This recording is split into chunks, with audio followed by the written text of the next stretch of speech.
ગોંડલ તાલુકાના વાસાવડ તાલુકા પંચાયત સીટ પર આમ આદમી પાર્ટીને મસ્ત મોટો આંચકો લાગ્યો છે। ચૂંટણી જીત્યાના અઢી મહિનામાં જ આપના વિજેતા ઉમેદવાર કાજલબેન મોડિયા પોતાના સમર્થકો સાથે ભાજપમાં જોડાઈ ગયા છે।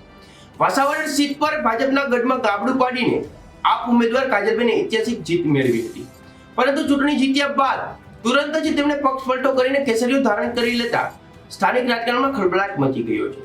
ગોંડલ ખાતે યોજાયેલ કાર્યક્રમમાં ભાજપના યુવા અગ્રણી ગણેશભાઈ જાડેજા, તાલુકા ભાજપ પ્રમુખ અશ્વિનભાઈ ઠુમર સહિતના ભાજપના મોવડી મંડળે તેમની વિધિવત ખેસ પહેરાવીને સ્વાગત કર્યું છે। ચૂંટણી જીત્યાના ગણતરીના દિવસોમાં જ વિજેતા ઉમેદવારનું ભાજપમાં ભળી જવું એ ગોંડલમાં આમ આદમી પાર્ટી માટે મોટો આઘાત છે, જ્યારે ભાજપે ફરી એકવાર પોતાનો ગઢ મજબૂત કરી લીધો છે। વિશાલ મોડિયા આજે ભાજપમાં જોડાવા છો, શું કહેશો? બસ ગામના વિકાસ માટે પહેલેથી અમે ભાજપમાં હતા અને આજે પણ છીએ। થોડોક અમારા ગામના ઇસ્યુના કારણે અમે આમ આદમી પાર્ટીમાંથી લડ્યા હતા, આજે ફરીથી ભાજપમાં જોડાઈએ છીએ। ભાજપમાં જોડાના છો, કંઈ એવી ઓફર આવી હતી કે કંઈ એવું થઈ ગયું હતું તો નહીં. એ બદલ જોડાના છો કે શું? કોઈ જાતની ઓફર નહીં, પ્રેમથી અમે અમારી સ્વેચ્છાએ આવીએ છીએ। કોઈ રાજકીય પ્રેશર આવ્યું છે કે કોઈ? નહીં, કોઈ જાતનું નહીં। આમ આદમીમાંથી ચૂંટણી લડ્યા હતા, એનું કારણ શું?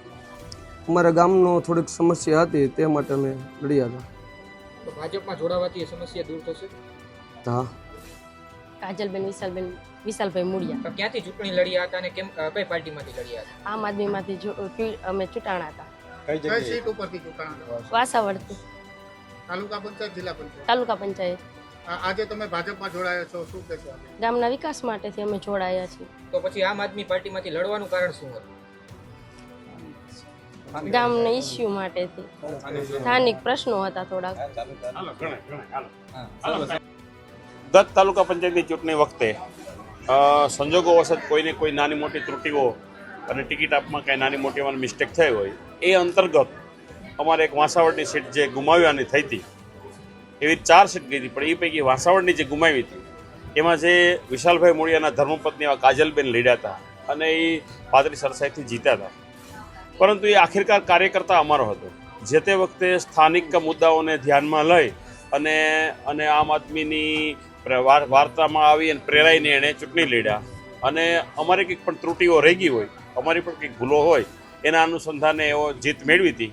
તો હવે આજે ફરીવાર 3-4 મહિનાના અંતે તેઓને એવું સમજાયું કે આમ આદમી પાર્ટીમાં જીતી કે આમ આદમી પાર્ટીની વિચારધારા એ મને માફક આવે એવી નથી, કારણ કે આમ આદમી પાર્ટી જે બીજા રાજ્યોમાં જે રીતે ખેડૂતો ઉપર દમન ગુજારી રહી છે એ બધું એના ધ્યાનમાં આવ્યું, એટલે પછી આખિરકાર એણે કીધું અને સુબહ કા ભૂલા શામ ઘર પર આયે તો ઉસે ભૂલા નહીં કહેતે, તો અમે પણ એમને આવકાર્યા છે અને આગામી દિવસોમાં એ કાજલબેન અમારી જે 18ની ટીમ છે, હવે અમારી 19ની ટીમ છે અને હજી પણ હું તો તમારા માધ્યમથી જે કોઈ તાલુકા પંચાયતના સભ્યો હોય કે જેઓ ખરેખર વિકાસ સાથે જોડાયેલા હોય, જેઓને વિચાર લોકોનું ભલું કરવાની તમન્ના હોય, તે તમામ લોકોને અમે આવકારીએ છીએ કે આવો, કારણ કે અમારે રાગદ્વેષ છે જ નહીં અને અમે જીત્યા પછી ભાજપ કોંગ્રેસ પક્ષાપક્ષી ભૂલી જાય છીએ। અમે તો વિકાસ માટે બધાને કેમ મદદ કરી શકીએ એના અનુસંધાને હોય છે અને અમે જોયું છે કે જે 2-3 બીજા સભ્યો છે એ પણ આખિરકાર તો કંઈક ને કંઈક પહેલાં ભાજપમાં જ હતા, પણ જ્યારે કોઈ મોટું સંગઠન થાય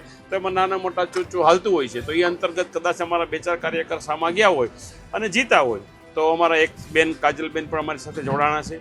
આગામી દિવસોમાં બધાને હું વિનંતી કરું છું કે આખિરકાર આપણે બધાએ સાથે રહી અને લોકોના ભલા માટે પ્રયત્ન કરવાનો છે, તો આવો ભારતીય જનતા પાર્ટીની વિચારધારા સાથે જોડાવ અને આપણે સૌ સાથે મળી આ તાલુકાનો વિકાસ કરીએ। જેમ આપણો ધારાસભ્ય શ્રી જયરાસિંહ જાડેજા અને એમનો પરિવાર છેલ્લા 30 વર્ષથી જ્યારે ગોંડલની સેવા કરવા માટે જોડાયેલા છે અને લોકોનો પ્રતિસાદ એટલો મળે છે, તમે વિચાર કરી લો, ગત ચૂંટણીમાં પર્સન્ટેજ વાઇઝ જોઈ લ્યો કે ભારતીય જનતા પાર્ટીને 72% મત મળ્યા, આમ આદમી પાર્ટીને 22% મત મળ્યા, તો સામાન્યતઃ આપ બધા જોઈ શકો છો કે કેટલો ગેપ છે, એટલે એમાં કંઈ વધારે આમ આદમી પાર્ટીને વધારે વાર વાત કરી અને એમને કોઈ મોટી કરવાની કોઈ ભાવના નથી, એટલે વધારે વાત નહીં કરીએ, પરંતુ લોકો આખિરકાર આયુષ્યમાન કાર્ડની વાત હોય, મુદ્રા યોજનાની વાત હોય, ઉજ્જવલા યોજનાની વાત હોય, ઉજાલા યોજનાની વાત હોય, ખેડૂતોને ખેડૂત સહાયની વાત હોય, કિસાન સન્માન નિધિની વાત હોય, દીકરીઓને નમો લક્ષ્મીના સહાયની વાત હોય, દીકરીઓને મફત શિક્ષણની વાત હોય, આ બધી વાત સાથે લોકો જોડાયેલા છે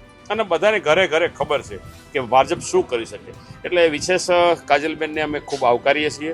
એમના પતિ વિશાલભાઈ પણ અમારા મિત્ર જ હતા, તો એઓને પણ અમે ખૂબ એમની સાથે આજે જ્યારે 200-250 લોકો આજે અહીંયા એકઠા થયા અને ભાજપની વિચારધારા સાથે ફરીવાર ભેગવો પહેર્યો છે ત્યારે સૌને અમે આવકારીએ છીએ. અને હજી કોઈ લોકો કોઈ અમારા ઉમેદવાર, કોઈ આપના ઉમેદવાર કે કોઈ પણ ભાજપની વિચારધારા જોડાઈ અને લોકોની સેવા અર્થે જો પાર્ટી સાથે સમાધાન કરી આવવા માંગતા હોય તો મોસ્ટ વેલકમ.